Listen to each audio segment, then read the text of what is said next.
Sabah. He joins me now live from Istanbul. Mehmet, good to see you. What do you make of the Turkish Foreign Ministry's statement regarding this development? Of course, Turkey has hailed this as something very positive when it comes to fostering peace in the region. Well, of course, this peace agreement, or at least a peace between Azerbaijan and Armenia, has been something that Turkey has long tried to achieve, be it with direct communication with both sides or in the background as well. So, I mean, even with the peace deal brokered by Trump, Turkey has also lobbied a lot for that, too. Turkey does value peace and prosperity in the region through these two, these two different sides that have been, very strongly against one another since the 1990s, since basically the fall of Soviet Union. But nevertheless, since the 2020 war, Turkey has said, you know what, let's overcome these differences. Now that the peace is, a ceasefire is established, the war is over, there is a lot of potential to be unlocked, in that region.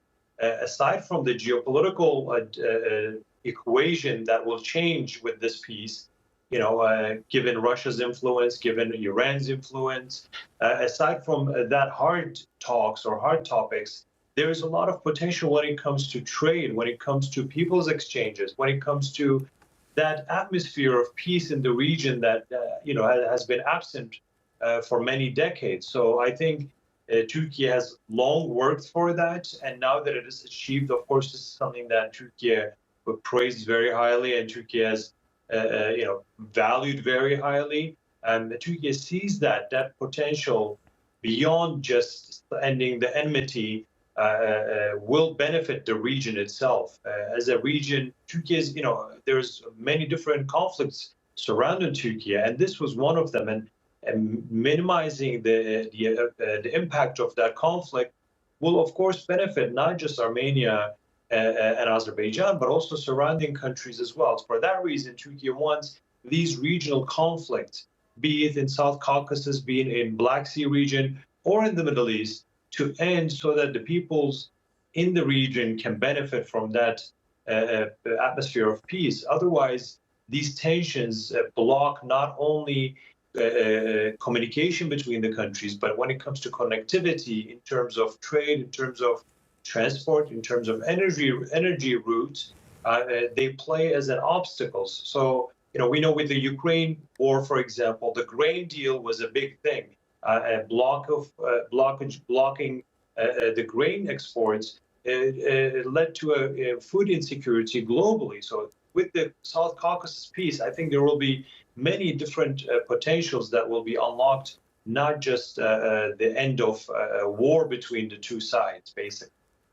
Mehmet, indeed, it is a historic agreement, a landmark day indeed for both Azerbaijan and Armenia. And of course, over the past few years, the two countries have been engaged in trying to foster peace. And today we are seeing a significant development in that regard. I think it's important to remind our audience that it is a roadmap that they have signed towards a final peace deal. And of course, certainly it is something very significant, perhaps the most significant development when it comes to peace efforts between the two countries.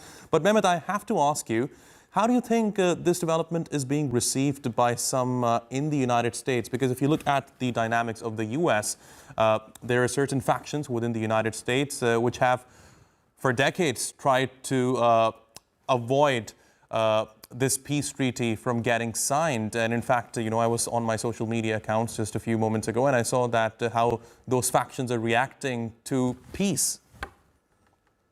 Well, for many years, actually, what Turkey has basically said that if this conflict was left to Armenia and the Armenians in Armenia, it would have been solved a long time ago. So many, as I saw your social media post, actually, prior to joining the show, there is many lobby groups that did not want this peace roadmap to be established. Or in a broader picture, the Armenians from outside in the diaspora, they intervene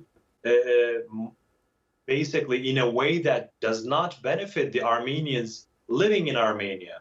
When that is the case, of course, for one reason or another, they didn't want the relationship between Armenia and Turkey to be good. They didn't want this roadmap to be established between Armenia and Azerbaijan.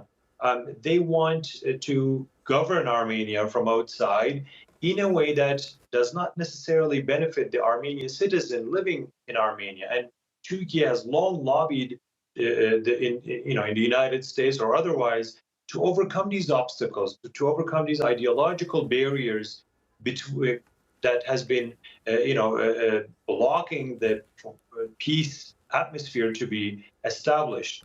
And now that Trump is basically supporting that roadmap, I think they're very disappointed in that sense. Armenian diaspora living in the United States or Europe, their interference in the South Caucasus as a region does not benefit the people in the region. And they come with not necessarily realpolitik of the region or what will benefit the Armenian citizens or what is in their interest, but rather they come with an agenda that is very ideologically loaded against Turkey or against Azerbaijan. For that reason, they're very disappointed that at least that handshake was there today between Pashinyan and Azerbaijan President Ilham Aliyev. Right, Mehmet, certainly you're right on point. Perhaps I think it's fair to say that the Armenian lobby and those who are against peace between the two countries, the people in the United States who belong to the Armenian lobby, they were one of the biggest stumbling blocks when it comes to fostering peace in the region. Now, Mehmet, moving forward, what do you think needs to be done when it comes to these two countries? Do you think everything is on track right now? I think, there is, of course, very thorny issues that will still take time to overcome. But nevertheless, the fact that this roadmap is there, that is, and Trump is basically mediating that, and the fact that this meeting took place in Washington, I think it gives room for both sides to have give the other side a chance to explain their position and to understand one another over these disagreements or differences. Nevertheless, it is going to be something that will take time. But the fact that dialogue is there, the fact that dialogue is supported by an actor like Donald Trump, who will push forward for this to be materialized, actually, because he wants to be known as the peacemaker. He wants to be known as a deal maker. And he wants to be, he's playing for the optics when it comes to mediation. And for him, if this not materialize into something that is more tangible, he will be disappointed. And I think now that this momentum is established, it is only time to look forward when it comes to even understanding each other on the very thorny issues that are, decades old. But nevertheless, I think people-to-people exchange, connectivity, when it comes to establishing some new transport routes that will translate into prosperity for the people's region, especially for the Armenians. That will be something that I think will speed up the process itself. Fascinating insights. Mehmet, Celik, thanks very much for joining me here on TRT World. I really appreciate your taking out the time. Thank you, Dr. Jeffrey.